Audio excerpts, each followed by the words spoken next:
तपाईँहरू साँच्चै नै कोहीबाट चाहिँ हुनुहुन्छ अन्तरिम सरकारको बेला चाहिँ उहाँले पनि हामी चुनाव हुन दिन्नौँ भन्नुभएको थियो होइन।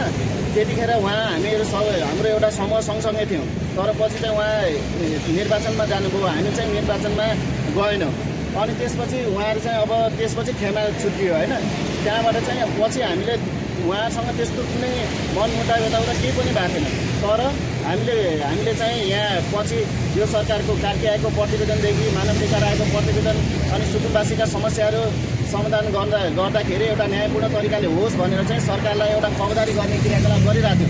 त्यसको साथसाथै त्यही दिन रवि लामिछानेको भारतभरमा र हामीले चाहिँ त्यो कुरा चाहिँ भारतमा डिस्कसन होस्, उहाँ रवि लामिछानेसँग वार्ता हुँदाखेरि डिस्कसन होस्, नेपालको लिपियालु र लिपिले नेपालको हो भनेर चाहिँ हामीले एउटा दबावमूलक कार्यक्रम गरेका थियौँ।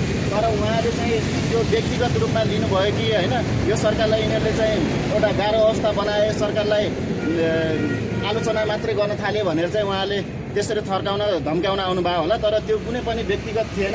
हामीले चाहिँ एउटा स्पष्ट रूपमा राज्यको मुद्दा लिएर गएका थियौँ। तर त्यो अवस्थामा चाहिँ उहाँले उहाँको जुन एउटा गुन्डागिरी थियो नि, आफ्नो गुन्डागिरी र एउटा त्यो धम्की दिने उहाँको जुन शैली थियो नि पहिलेदेखि, त्यहाँबाट चाहिँ माथि उठ्न नसक्नु भएको। माननीयबाट चाहिँ माननीय त हुनुभयो, तर उहाँ चाहिँ आफ्नो पुरानो शैलीबाट चाहिँ माथि उठ्न सक्नु भएको छैन क्या।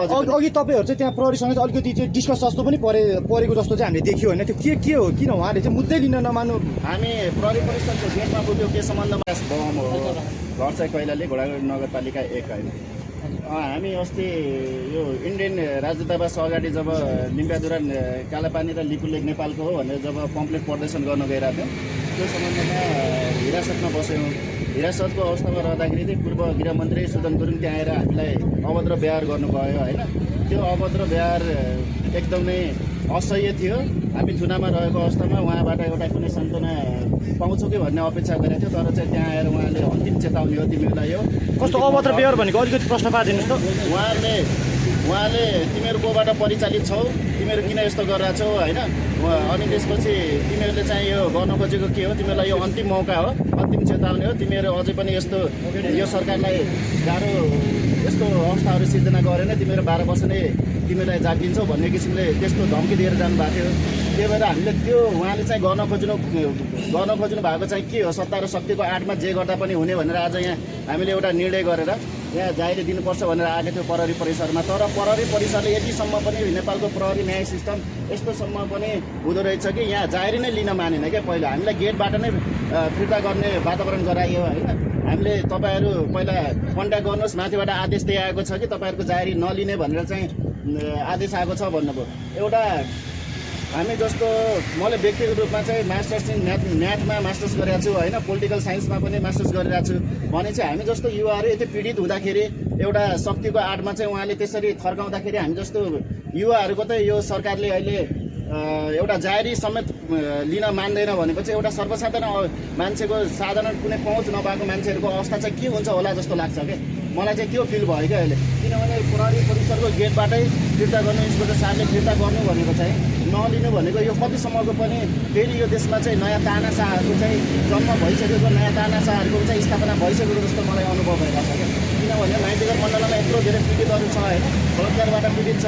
अन्य यो जेन्जी आन्दोलनमा घाइतेदेखि लिएर अन्य हिरासतमा रहेको उहाँको आमा बुवाहरू हुनुहुन्छ, उहाँहरूको अहिलेसम्म आवाज किन नसुनेको रहेछ त? यो 3-4 महिनासम्म माइतीघर मण्डलमा बस्दाखेरि पनि किन आवाज नसुनेको रहेछ भन्दाखेरि मलाई अहिले फिल भयो कि हामी जस्तो युवाहरूको एउटा साधारण युवाहरूको त यस्तो हालत छ पढे लेखेर, तर साधारण मान्छेहरूको चाहिँ हालत के होला भन्ने किसिमको त्यस्तो मलाई अनुभव भयो क्या। जाहेरी चाहिँ हामीले उहाँले गर्न खोजेको के हो होइन। एउटा हामी हिरासतमा रहेको अवस्थामा चाहिँ उहाँले धम्की दिने, धाक दिने, अनि हाम्रो साथीहरूको चाहिँ यो फेसबुक पनि एउटा फेसबुक ह्याक गर्ने क्रियाकलाप भएको छ। अनि ह्याक गरिसकेपछि उहाँ साथीलाई चाहिँ तिम्रो साथी त अरू साथीहरूसँग कुरा गरेर तिम्रो साथी चाहिँ अब 4-5 दिनमा माथि गइरहेछ। अनि त्यसपछि उसको समय छैन पृथ्वीमा यताउता हामीले उहाँलाई मार्ने धम्की दिइरहनु भएको छ भनेपछि हाम्रै सहयोगलाई होइन। अब एकातर्फ यो द्वन्द्व सुदन गुरुङ र हाम्रो समूहको बिचमा चाहिँ द्वन्द्व निम्ताउन खोजेको हो कि कुनैले ह्याकरले, तर अनि त्यसपछि कि त उहाँकै मान्छेले हो कि भने त्यसको पनि सत्य तथ्य छानबिन हुनुपर्छ भनेर चाहिँ हामी यहाँ आएको।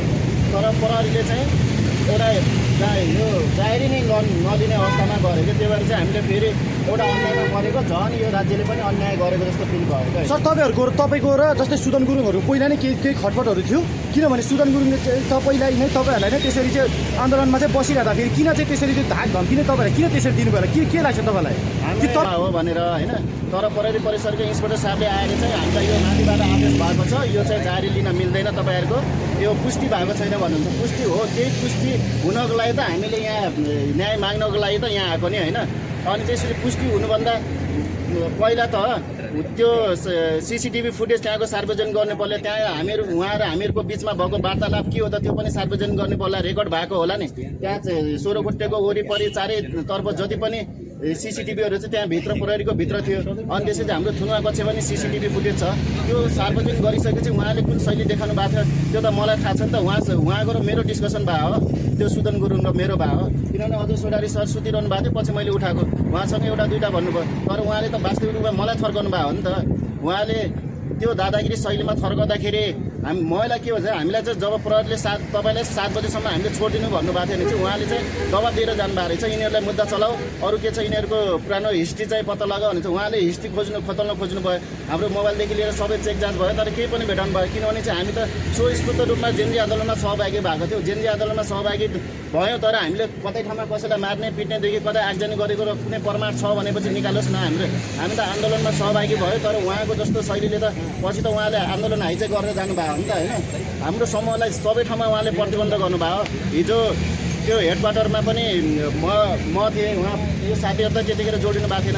हेडक्वार्टरमा वार्ता बस्दाखेरि उहाँले प्रतिबन्ध गर्नुभयो। रक्षा भवनदेखि लिएर सबै समूहले चाहिँ उहाँले हाइचेक गर्नुभयो। यो रिपोर्टर्स क्लबमा कार्यक्रम गर्दाखेरि पनि हाम्रो कुराहरूलाई दबाइयो होइन, किनभने यो केटाहरू चाहिँ अलि एजुकेटेड छ, संवैधानिक कानुनी ज्ञानहरू छ, यिनीहरूको आधारमा गयो भने त फेरि मुलुकले नयाँ मोड लिन सक्छ, त्यही पुरानो शैलीमा नटेकेर भनेर चाहिँ उहाँले एकदम जबरजस्ती ढङ्गले त्यतिखेर चाहिँ आन्दोलनलाई हाइजेक गर्नुभयो। र आफ्नो ठुलो समूह थियो, त्यही ठुलो समूहको आडमा उहाँले आन्दोलन हाइजेक गर्नुभयो। तर अहिले चाहिँ फेरि पनि त्यसपछि पनि उहाँको तरिका सुध्रेला कि भनेको एउटा जुन शैलीमा हुनुहुन्थ्यो उहाँ त्यहाँबाट सुध्रिनुहुन्छ कि गृहमन्त्री भइसकेको मान्छे एउटा सबै नागरिकलाई समान दृष्टिकोणले हेर्नुहुन्छ कि भनेको। तर एउटा थुनुवामा परेको थुनुवाको पनि अधिकार छ, अपराध पीडितको अधिकार छ, यो संविधानले ग्यारेन्टी गरेको। त्यो अपराध पीडितकोदेखि लिएर थुनुवामा रहने थुनुवाको अधिकारको लागि लड्नुपर्ने ठाउँमा त्यो कारागारमा हुने समस्याहरूको आवाज बन्ने सुधार गर्नको लागि उहाँहरू बदल लिनुपर्ने ठाउँमा उल्टै थुनुवालाई गएर फर्काउनुले यो देशमा न्याय कहाँसम्म पुगेको छ, फेरि सत्ता र शक्तिको आडमा जेसुकै गर्दा पनि हुन्छ भन्ने किसिमको उहाँको मनोवृत्ति भएको जस्तो लाग्यो मलाई। ल अब तपाईँलाई एउटा अन्तिममा प्रश्न मात्रै होइन, अब त सुदन गुरुङ त झन् अब गृहमन्त्री नै बन्दै हुनुहुन्छ भन्ने हल्ला आइरहेको छ होइन। तपाईँहरू अब कसरी जाने योजनामा हुनुहुन्छ, किनभने सत्ता र शक्ति सबै उहाँको हातमा छ होइन। के योजना छ तपाईँहरूको? अब हामी अब जनताको आवाज उठाउन हामी कहिले पनि छोड्दैन। जुनसुकै व्यक्तिले जेसुकै धम्की दिए पनि हामीलाई उहाँले मार्ने चेतावनी त दिइसक्नु भएको छ, तर हामीलाई जस्तोसुकै धम्की दिए पनि हामी जनताको आवाजहरू उठाउन सक्दैनौँ। त्यसका बिचमा आउने जुनसुकै अवरोधहरू छ त्यो अवरोधहरूलाई हामी उछेल्न सक्षम छौँ। अनि त्यसपछि हामीले यो जनताको आवाजहरू उठाउँदै गर्दाखेरि बिचमा आउने जुनसुकै बाधा अवरोधहरू चाहिँ हामी यसलाई पार गरेरै अगाडि बढ्छौँ। ल हस्, धन्यवाद। Thank you sir. A sir